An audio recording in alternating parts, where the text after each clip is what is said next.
যারা নাকি বৈষম্য বিরোধী আন্দোলন করছেন তাদেরকে লাখোরা সেলুট জানাবো। তারা জাতির যেমন শ্রেষ্ঠ সন্তান মুক্তিযোদ্ধারা, তারাও প্রশংসার দাবিদার, তাদেরকে অবশ্যই আমরা সম্মান করব, বিরুদ্ধে যা আপত্তি নাই। শুধু তাদের একটা কথা বলবো, যদি নির্বাচন না হয় তোমাদের ছোটখাটো দাবির কারণে, তাহলে সবচেয়ে বেশি খেসারত তোমরা শেখ হাসিনা কোন দেশে লালিত পালিত যদি বাংলাদেশে পা বাড়াইতে পারে, ওরা তোমরা হলো আগে শেষ, তারপরে অন্যরা। সুতরাং তোমাদের বীরত্ব কথা দেশ গরম উত্থান, সেই বীরত্বটাকে রক্ষা করার চেষ্টা করো। যে বীরত্বের আড়ালে ছিল বৈষম্য বিরোধী, সেই বৈষম্য বিরোধী, সেই বৈষম্য দূর করার আন্দোলনটা করো। আর বৈষম্য বিরোধী যদি করতে চায়, তাহলে বৈষম্য বিরোধী দূর করতে হলেও তার দীর্ঘ মিশন হল গণতন্ত্র প্রতিষ্ঠিত। কারণ গণতন্ত্রে ইকুয়াল রাইট ফর এভরিবডি, এখানে কোনো ধর্মবর্ণ নাই। Everybody have an equal right as per constitution, but constitution তো মাথায় দিয়ে রাখি, কিন্তু কামটা তো করি না। সুতরাং বৈষম্য বিরোধীর আড়ালে যদি অন্য কেউ ঢুকে যায়, তোমাদেরকে সজাগ থাকা ভালো। কারণ করাপশনের মধ্যে দুর্নীতি থাকে। কেমন ওকে টাকা দিলে কাম হতো, এমন টাকা দিলেও কাম হয় না, টাকা ফেরত দেয় না। সুতরাং বৈষম্যের আড়ালে আরেকটা বৈষম্য সৃষ্টি, পিয়ার। আপনারা আপনাদের ছেলে মেয়ে জামাই না দেখে বিয়ে দিতে পারবেন? পোলার বউ আনবেন?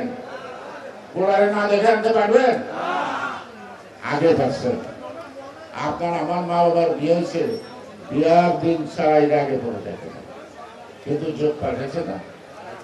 এখন মেয়েরা জিজ্ঞেস করতে হয়, ছেলের বায়োডাটা দিতে হয়, ছেলের জিজ্ঞেস করতে মেয়ের বায়োডাটা দিতে হয়। Guardian is not at all in all এটা বিয়ে ঠিক করার জন্য।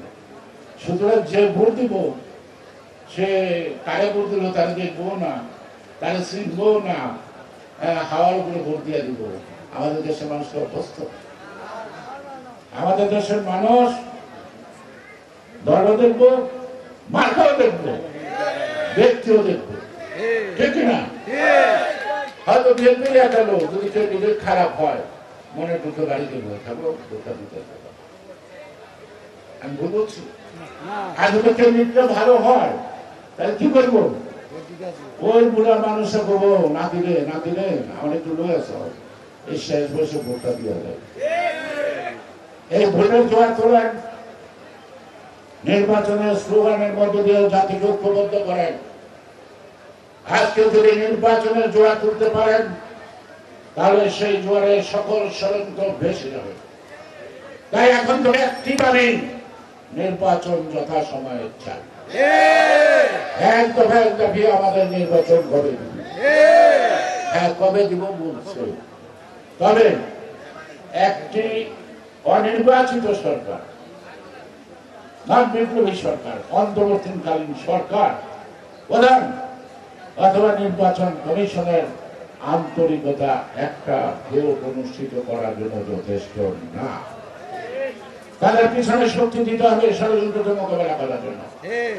সারা দেশে যদি কখন বিদায়ী আওয়াজ ওঠে ফেব্রুয়ারি নির্বাচন চাই, তখন ষড়যন্ত্রকারীরা হয়তো বিকল্প পদ্ধতিতে পালানো।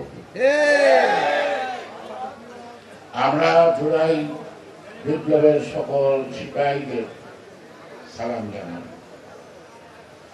90 সিপাহী ঘরে ঢুকে গেছে, যারা তাদের নামে সামনে প্রতিনিধিত্ব করতেছেন, তাদের সাথে নাই, তারা ওরা রাজনীতি করে না। আমাদের নিজের গল্প বলা হবে, আপনাদের নেত্রী নিপুণরা একটা মেয়ে, নাম হলো পূজা, তখন ক্লাস 10 পড়তো, নিপুণের জীবনে রাজনীতির কথা শুনতে চায়, কিন্তু সে তার স্কুলের সকল ছাত্র ছাত্রী নিয়ে এই জুলাই আন্দোলনের 24 তারিখে গণভবনে ঢুকছে। ওই এখন সে ঢুকে দিচ্ছে।